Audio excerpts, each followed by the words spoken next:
So simple tip kapag baguhan ka pala nag-aalaga ng isda and let's say nag-lay egg yung fish mo, let's say Oscar katulad nito sa video.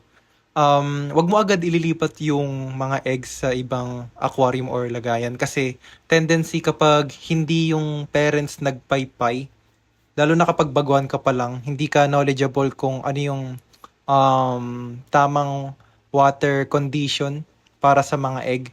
Mabubulok lang yung itlog, aamagin. Mabilis amagin yung itlog lalo na kapag hindi sila properly maintained. So, wag mo muna tatanggalin yung itlog sa parents nila. Hintayin mo, let's say, 2 to 3 days. Parang bablock yan kasi white siya kapag sa simula pero nagda-darken yung color niya kapag malapit na siya mag-hatch.